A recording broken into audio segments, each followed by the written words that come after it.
तुम्ही आपण जे एन्काउंटर म्हणताय, जर पोलीस तो आमचा शिपाई आहे, स्वतःचा जीव वाचवण्याकरता जो अनेकांचे जीवन वाचवतो, अनेकांचे संरक्षण करतो, तो स्वतःचा जीव वाचवण्याकरता जर त्याच्यावरती जर गोळ्या झाडल्या, त्याच्या पायावर गोळ्या झाडल्या, तर त्याला प्रत्युत्तर देण्याकरता जर त्यांनी गोळ्या झाडल्या असतील तर त्यांना तुम्ही एन्काउंटर कसं म्हणता? पोलिसांना स्वतःचा जीव वाचवण्याचा अधिकार नाहीये? जो इतरांचा जीव वाचवतो त्यांनी स्वतःचा जीव वाचवायचा नाही? त्यांना मुलंबाळं नाही आहेत, त्यांना संसार नाहीये, मग तुम्ही त्यांना एन्काउंटर कसं म्हणता? विरोधी पक्ष त्यांना आता त्या क्रूर कर्मा जो आरोपी आहे त्याचा आता पुळका आलाय, परंतु हेच विरोधी पक्षवाले, तुम्हाला बदलापूरचं आंदोलन आठवत असेल, बदलापूरच्या बाहेरून 30 बसेस घेऊन गेले, बाहेरून माणसं घेऊन गेले, अख्खा दिवस बदलापूर बंद केलं, चक्का जाम केलं, हातामध्ये लाडकी बहीण योजनेच्या विरोधातले बॅनर, पोस्टर्स आणि सत्ताधारी पक्षावर माननीय मुख्यमंत्री असतील, उपमुख्यमंत्री असतील यांच्या टीका करत अख्खा दिवस आंदोलन केलं आणि म्हटलं की यांना ताबडतोब फाशी द्या, आमच्या ताब्यात द्या, ताबडतोब भर रस्त्यावर फाशी द्या. कुठल्या कायद्यामध्ये अशी फाशी दिली जाते? परंतु लोकांची सहानुभूती घेण्याकरता अख्ख्या महाराष्ट्रात, संपूर्ण महाराष्ट्रात आंदोलन केलं. पवारांसारखे नेते मुंबईमध्ये आंदोलन करत होते, महाराष्ट्र बंदची हाक दिली त्या क्रूर कर्म्याच्या विरोधात आणि राज्य सरकारच्या विरोधात. परंतु आज तो क्रूर कर्मा, त्याला नियतीने डाव साधला, नियतीने न्याय दिला, त्यानंतर तो तुम्हाला प्रिय झाला, एवढा पुळका तुम्हाला त्याचा आला. दुतोंडी सापासारखे, डबल ढोलकीसारखे विरोधी पक्ष वागतायत आणि सरकारवर टीका करतायत.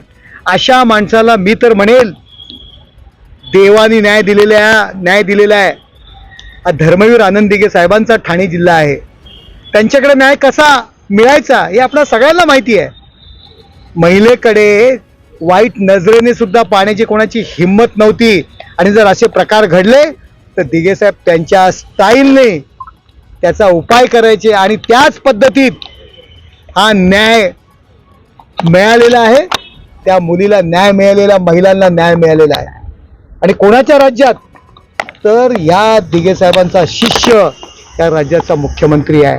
त्यांना आनंद झाला असेल, स्वर्गातून आज या राज्य शासनाचे ते कौतुक करत असतील, आणि त्या पोलिसांच्या धैर्याचे सुद्धा, पोलिसांच्या हिमतीचे सुद्धा ते कौतुक करत असतील. विरोधी पक्ष विसरला का?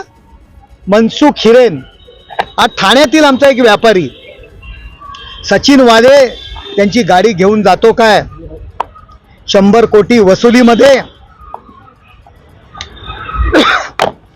त्याला अटक केलेला सचिन वाझे त्या मनसुख हिरेनची हत्या केली काय जाते? तो सचिन वाझे संजय राऊत यांचा पीए होता, सस्पेंडेड पोलीस ऑफिसर. तो यांची सत्ता आल्यानंतर त्याला पुन्हा कामावर घेतलं जातं आणि वसुली करता पाठवलं जातं, आणि मनसुख हिरेनची हत्या होते. तेव्हा काय गप्पा बसले होते? किंवा कोण मुख्यमंत्री होता, कोण उपमुख्यमंत्री होता? त्याच सचिन वाझेचं कौतुक विधानसभेमध्ये मुख्यमंत्र्यांनी केलेलं आपण सगळ्यांनी पाहिलेलं आहे. त्यावेळी कुठे गेला होता तुमचा विचार? त्यावेळी का नाही आरोप केलात?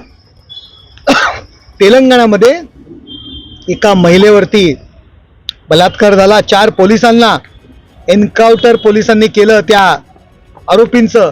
त्यावेळी ह्याच सामन्यामध्ये 2019 डिसेंबर त्या पोलिसांचं कौतुक केलं. मग आता महाराष्ट्रातील पोलिसांचं कौतुक करायला लाज वाटते तुम्हाला? आपल्या पोलिसांपेक्षा तेलंगणाच्या पोलिसांचं तुम्ही कौतुक करताय, आणि या महाराष्ट्रामध्ये आपल्या पोलिसांवरती टीका करताय, त्यांच्यावर संशय व्यक्त करताय. राजकीय फायद्याकरता खालच्या स्तराला गेलेला हा विरोधी पक्ष आहे. त्याचा निषेध महाराष्ट्रातील प्रत्येक जनता करेल. मी तर म्हणेल, यापुढे अशा प्रकारचे कृत्य करणाऱ्यांना ही मोठी चपराक आहे, हा मोठा इशारा आहे. स्त्रीकडे वाकड्या नजरेने जर कोण पाहिल आणि अशा पद्धतीचा अत्याचार जर घडणार असेल तर तो या पद्धतीने देव त्याला शिक्षा देईल, हा मोठा इशारा या नराधमांना या कृत्याद्वारे मिळालेला आहे. सर, संजय राऊत म्हणतायत जे संजय राऊत स्वतः आरोपी आहेत, पत्राचा घोटाळा असेल, मुंबई महापालिकेतला घोटाळा असेल, ते जामिनावर सुटलेले आहेत. त्यांना एकतर पोलिसांविरुद्ध बोलण्याचा अधिकार नाही आहे. आणि ते प्रकरण तुम्हाला माहिती आहे, एका महिलेला कशा पद्धतीने त्यांनी शिव्या दिलेल्या आहेत. आधी तिला मुलगी मुलगी म्हणत होते आणि तिची प्रॉपर्टी हडप करण्याकरता कशा पद्धतीने शिव्या दिलेल्या आहेत या संजय राऊतांनी, हे आपण पाहिलेलं आहे. आणि ते काय सरकारचा एन्काउंटर करणार? आमच्या पोलिसांनी चुकीचं काम करणारे त्यांच्या अंगावर आल्यानंतर त्यांनी शिंगावर घेतलेले आहेत. ही महाराष्ट्रातील जनता, हिंदुस्थानची जनता त्या पोलिसांचं कौतुक करत आहे. मी त्यांना काल स्वतः भेटलो, एकनाथ शिंदे साहेब यांच्या वतीने भेटलो, डॉक्टरांना भेटलो. त्यांच्या ट्रीटमेंटमध्ये कुठल्याही प्रकारची हैगळ होणार नाही, कुठेही काही कमी पडणार नाही याची हमी आम्ही त्यांना दिलेली आहे.